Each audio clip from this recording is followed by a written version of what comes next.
नमस्कार प्रिय मित्रों, एक बार फिर से स्वागत है अपने YouTube चैनल दिव्य ज्ञान पर। प्रिय मित्रों, क्या आपको पता है गौ माता ने समस्त स्त्रियों को ऐसा कौन सा श्राप दिया था जिसकी वजह से आज तक समस्त नारी जाति को विश्राप भोगना पड़ रहा है?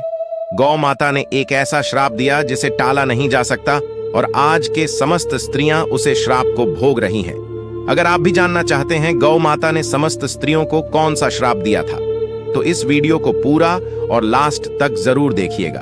तो प्रिय दर्शकों, चलो कथा को आरंभ करते हैं। इस कथा को ध्यान से सुनिएगा और जानते हैं कि गौ माता ने समस्त स्त्रियों को ऐसा कौन सा श्राप दिया था। बहुत समय पहले की बात है, जब पृथ्वी पर देवता, आर्षि, मनुष्य और जीव जंतु सभी साथ रहते थे। उस समय के लोग प्रकृति और जीवों का सम्मान करते थे और वे अपने जीवन में दिव्यता का अनुभव करते थे। उनमें से सबसे पवित्र जीवों में से एक थी सुरभि, एक अद्भुत गाय जो अपनी शांति, ज्ञान और पवित्रता के लिए प्रसिद्ध थी। सुरभि न केवल एक गाय थी, बल्कि वह एक दिव्य प्राणी थी जिसे सभी देवताओं और मनुष्यों द्वारा अत्यधिक सम्मानित किया जाता था। सुरभि की उपस्थिति से धरती पर पवित्रता का संचार होता था। जहां भी वह जाती, वहां समृद्धि और शांति फैल जाती।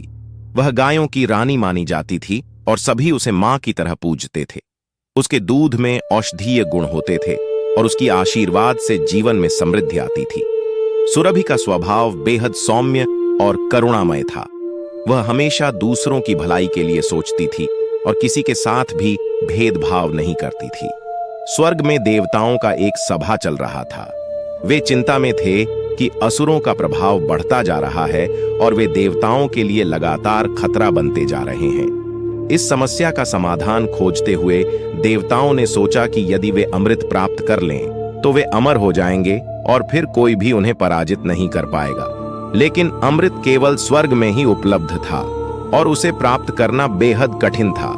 देवताओं के पास स्वयं स्वर्ग तक जाने की शक्ति नहीं थी और उन्हें किसी ऐसे प्राणी की आवश्यकता थी जो इस कार्य को सफलतापूर्वक कर सके। इसी समय सभी देवताओं ने सुरभि की ओर देखा।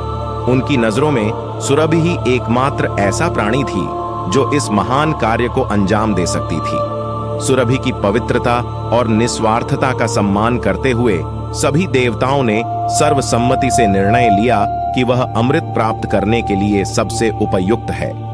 देवताओं ने सुरभि को बुलाया और उससे अपनी चिंता साझा की। उन्होंने कहा, हे सुरभि, तुम्हारी पवित्रता और शुद्धता के कारण हम तुम्हें इस महान कार्य के लिए चुनते हैं। स्वर्ग में अमृत प्राप्त करना आसान नहीं होगा, लेकिन हमें विश्वास है कि तुम इस कार्य को सफलतापूर्वक अंजाम दोगी।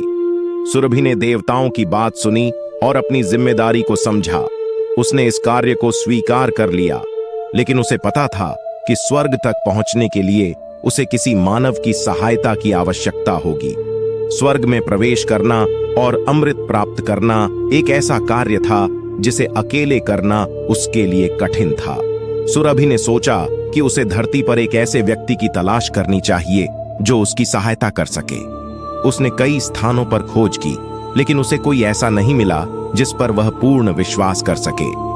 अंततः एक दिन उसकी मुलाकात एक सुंदर और चतुर स्त्री से हुई। यह स्त्री अपनी बुद्धिमत्ता और आकर्षक व्यक्तित्व के लिए जानी जाती थी। उसका नाम सौम्या था और वह अपने गांव की सबसे प्रसिद्ध और सम्मानित स्त्री थी। उसकी सुंदरता के कारण हर कोई उसे पसंद करता था और वह स्वयं को भी अपने सौंदर्य पर गर्व महसूस करती थी।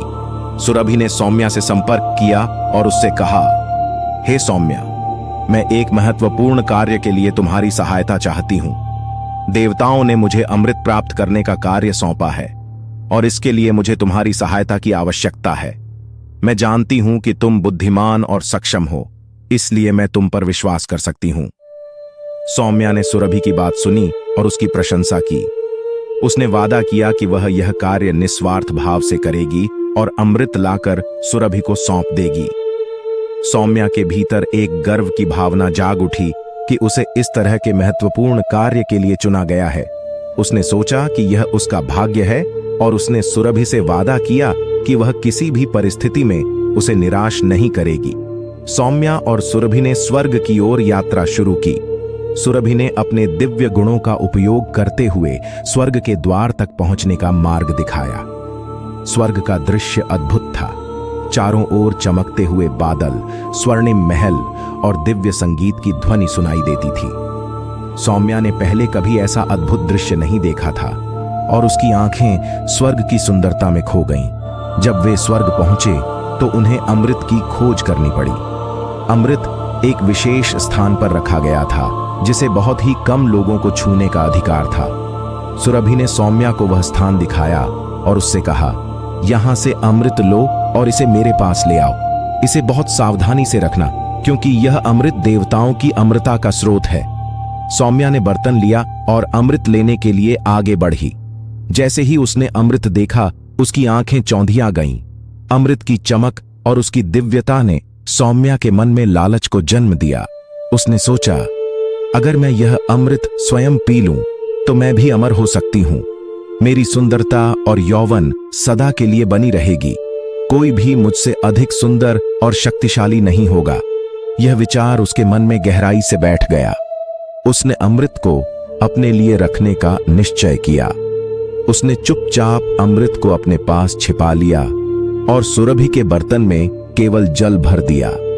वह यह सोचकर प्रसन्न हो गई कि अब वह अमर हो जाएगी और उसकी सुंदरता सदा के लिए बनी रहेगी। उसे यह भी नहीं लगा कि उसने सुरभि और देवताओं के साथ कितनी बड़ी धोखाधड़ी की है। जब सौम्या वापस धरती पर लौटी तो उसने सुरभि को वह बर्तन सौंपा जिसमें जल भरा हुआ था। सुरभि ने बर्तन देखा और उसे तुरंत समझ में आ गया कि सौम्या ने उसे धोखा दिया है। सुरभि को न केवल दुख हुआ, बल्कि उसे इस बात का गहरा आघात पहुंचा कि उसने जिस पर सबसे अधिक विश्वास किया था, उसी ने उसका विश्वास तोड़ा। सुरभि ने क्रोध में आकर कहा, तुमने अपने स्वार्थ के कारण देवताओं की योजना को विफल किया है। तुमने जिस अमृत को अपने लिए रखा है, वह अब तुम्हारे लिए विष का काम करेगा और तुम्हारे इस छल का परिणाम तुम और तुम्हारी संततियां हमेशा के लिए भोगेंगी। सुरभि ने सौम्या को श्राप दिया, तुम्हारे इस कृत्य के कारण अब से तुम और तुम्हारी वंशज मासिक धर्म के चक्र से बंधी रहेंगी। इस दौरान तुम्हें शारीरिक और मानसिक पीड़ा का सामना करना पड़ेगा और समाज में तुम्हें कुछ दिनों तक अलग थलग रहना पड़ेगा। तुम्हारा यह श्राप अटल है और इसे कोई नहीं बदल सकता। सौम्या ने सुरभि के श्राप को सुना और वह भयभीत हो गई। उसने सुरभि से माफी मांगी और अपनी गलती स्वीकार की, लेकिन अब कुछ भी बदलने वाला नहीं था। सुरभि का श्राप अटल था और उसे कोई नहीं मिटा सकता था। वह अब अपने किए पर पछताने के सिवा कुछ नहीं कर सकती थी। उसकी लालच और छल का परिणाम अब सदियों तक उसके और उसकी संततियों पर रहेगा। इस प्रकार पौराणिक कथाओं के अनुसार स्त्रियों को आज भी मासिक धर्म का अनुभव होता है। यह एक ऐसा श्राप है जो उन्हें उनके पूर्वजों के गलतियों का फल भोगने पर मजबूर करता है। हालांकि यह केवल एक कथा है और इसका वैज्ञानिक आधार नहीं है, लेकिन यह कहानी समाज में प्रचलित मान्यताओं और धारणाओं को दर्शाती है। ये कथा हमें सिखाती है कि लालच और छल का परिणाम कितना गंभीर हो सकता है और हमें हमेशा सत्य और निस्वार्थता का पालन करना चाहिए। तो प्रिय दर्शकों को, अगर आपको यह कथा पसंद आई हो तो वीडियो